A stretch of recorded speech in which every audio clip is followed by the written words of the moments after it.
Ito na nga, pang! So, day 11, project endorsement, mag-exercise tayo hanggang sa may kumuha sa ating endorser. So, medyo late intro na nga rin tayo. Yan. Dahil nagpahinga tayo kahapon sa walking. So, walking tayo ulit. Partner natin, walking pad. Wala ka ba napapansin? Yeah. Alam mo naman yung bago nating OOTD dyan. Bang! Sobrang ganda, parang malaking tennis ball. Huwag yun na sabihin kamukha ako si Piccolo dahil hindi naman ako mukhang Nemec.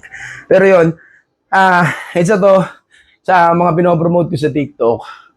Buy one, take one na dry fit combo. Sobrang ganda. Minimalist design, walang print sa harap, walang print sa likod. Ayan, meron siyang 3 stripes dito. Shorts natin may 3 stripes din. May bulsa. Okay na okay talaga siya pang exercise. Ang ganda. Bumili ako ng iba't ibang klaseng kulay. Yung white, ewan ko kung nakita nyo sa mga nanonood, may white. Ngayon, meron ako nitong neon green. Meron ako nung gray. Meron akong black. Lahat yung t-shirt with shorts. So, ang ganda. Ang ganda. Sulit buy talaga to. Kaya ako sa mga gusto ring, alam mo yun, mga gustong bumili ng mga dry fit na pang exercise, pwede itong pang sports. Hindi lang pang takbo eh. Kasi kung nagde-tennis ka, table tennis, badminton, pickleball, yan yung uso, pickleball. Pwede. Ang gandang pamporma nito kasi nakakayaman din tignan. Di ba naman? 100 plus pesos lang to. Tapos buy one, take one na, may shorts na. Dami ko kasi nakikita. Mga t-shirt na dry fit t-shirt lang, wala siyang shorts. Ito, magkasama na. So magandang pang OOTD talaga. Ngayon, kung gusto mo nito, meron ako nito sa TikTok shop ko. Pwede kang bumili. Tapos, i-check out mo na rin, mag-comment ka na rin, mag-like ka na. Diba? Isa to sa mga gagamitin natin para makakuha tayo ng endorser. Tsaka tingin mo naman. Ako, hindi naman ako kakaputian. Diba? Hingal lang agad ako. Hindi naman ako kakaputian, pero tignan mo naman. Parang tumitingkad yung parang glow in the dark. Diba? So kung magtataguan kayo, matik, mahuhuli ka agad. Kasi nga, sobrang liwanag mo. So yun, day 11 tayo ngayon, dire-diretso lang. Alam ko wala ka naman pakialam sa mamo kong ganda 5,000. Let's go! Outfit check. Grabe, sobrang ganda talaga nitong t-shirt ko na to. Ayan di ba? Kahapon yung white yung outfit check natin. Yan, ito naman yung neon green na bagong-bago. Ternuhan lang, hindi siya sobrang tingkad ng sapatos ko. Sobrang tingkad ditong damit. Pero sobrang ganda. Ganda ng fit sa akin. Kaya napabili pa ako. Meron akong gray, yung black, yung white. Ito, neon green. So, i-outfit check natin yan sa mga susunod. Ito na yung baka gamitin natin mga pan-daily. Kukumpleto lang siguro ako ng 7. Meron pa kasing blue, may red, may parang yellow, gano'n. Maraming pang gulay eh. Pero ito, nakatapos na rin ako sa walking, running ko.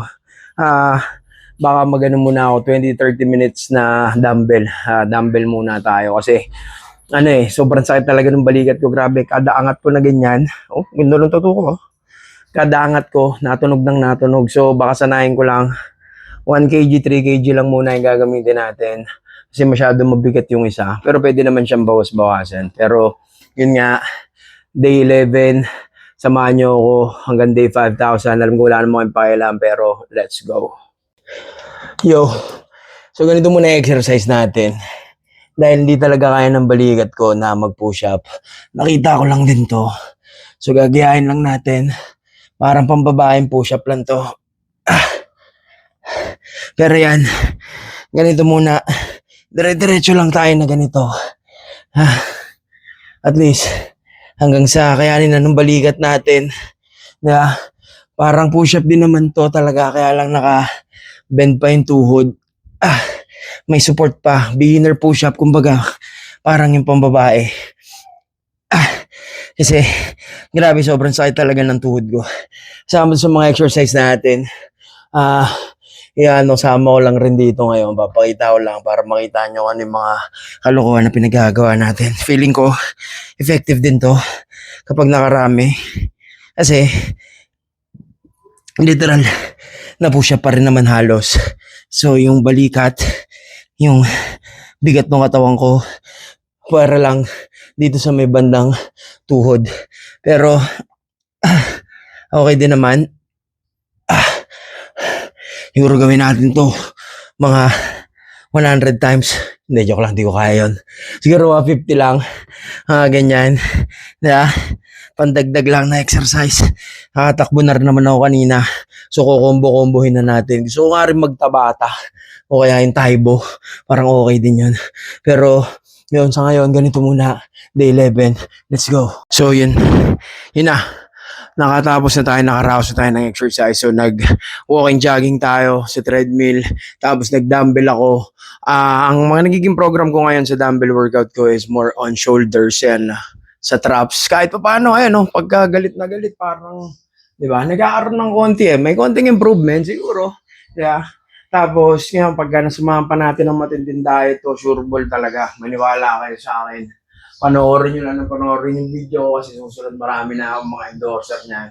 Ngayon, kung mabait kayo sa akin, maalala ko kayo syempre. Kung hindi naman ako mas mga ugali nyo, wala, iwan kayo. Hindi kayo tatagos, man.